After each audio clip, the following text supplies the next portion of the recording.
Unit 3, Lesson 12, Mr. Bowlby's 5th grade English class. We are at the end of this unit. This is the last lesson. After this, you just have the unit assessment, which you'll be taking. So that'll be good. So remember, all the work that you've done in this has been amazing. I hope that you have learned a lot about poetry from this. So today we are going to jump into a new poem. Once again, we are going to define and identify eras, poetica, and personification. Explore extended similes, interpret this poem, which is by Lawrence Ferlinghetti, Constantly Risking Absurdity.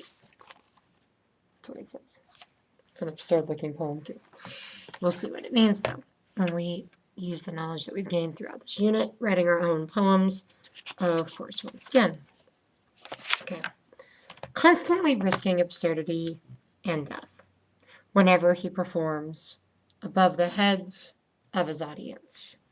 The poet, like an acrobat, climbs on rhyme to a high wire of his own making, balancing on I-beams above the sea of faces, paces his way to the other side of day, performing intra-chants and sleight-of-foot tricks, another high theatrics, and all without mistaking anything for what it may not be, for he's the super realist who must perform, perceive, taunt truth before taking of each stance or step and is supposed to advance toward that still higher perch, where beauty stands and waits with gravity to start her death-defying leap.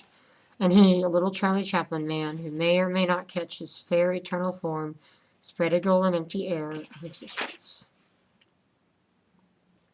So, there is a lot here to look at. Obviously, we're talking about acrobats. If you've ever been to a circus or seen someone perform on America's Got Talent or something like that, up there just on a high wire doing their acts. Pretty impressive. Tightrope walkers high up in the air, basically risking everything. So, and of course they have to have a lot of skill to do that. But in this, he's saying that they're risking absurdity and death. So it could be very literal. Personification explains it's a poetic device of personification, or the practice of describing non-human things as if they had human traits. So talking about animals like they are people. We're talking about rocks or branches or crayons having little markers running around with little arms talking like they're humans, those kinds of things. House sheaved as snow fell on its roof. Lighthouse winked as it passed into the passing ships. Wind singing through an open barn door.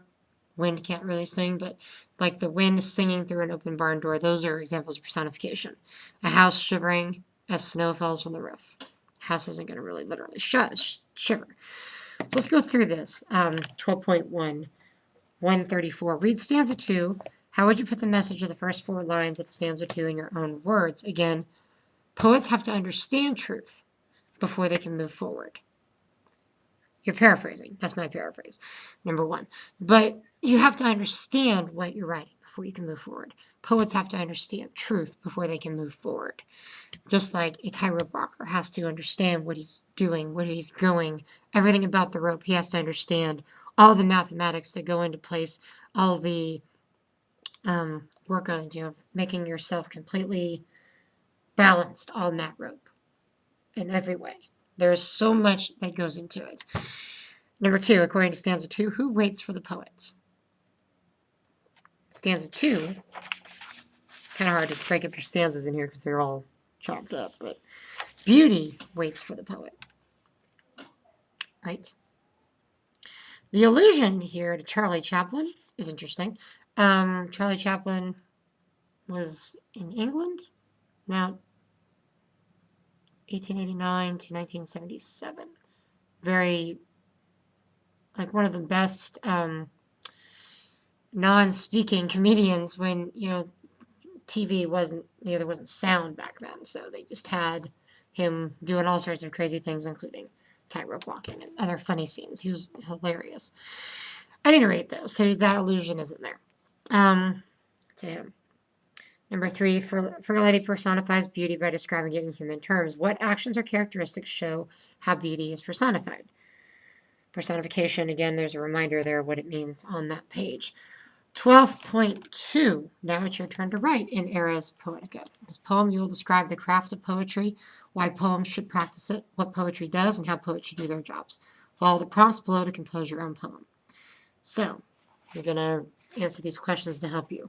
Name at least 3 things that you notice about poems you read. It can be all the poems we've read in this unit.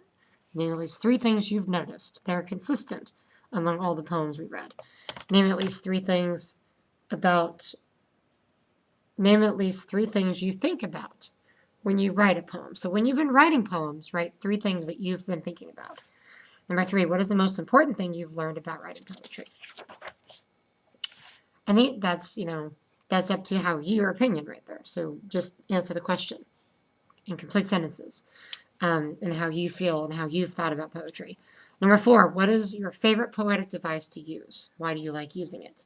Do you like using rhyme? Do you like using anaphora? Do you like repetition of words? What do you like?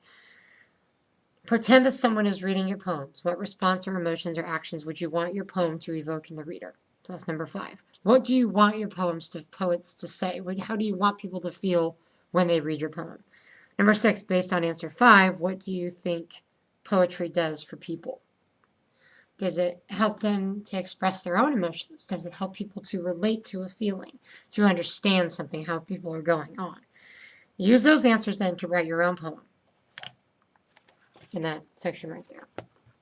Make sure you give the poem a title. Most poems should always have a title with them. Finish that, and you'll have, yet again, one more amazing poem in your poetry book. Again, we talked about poetica, we talked about personification, extended similes, constantly risking absurdity, this poem, writing your own original poem, and talking about poetry in general and how you felt during this entire unit. I hope you have enjoyed it as much as I have. Have a good day. We'll talk to you later. Thank you.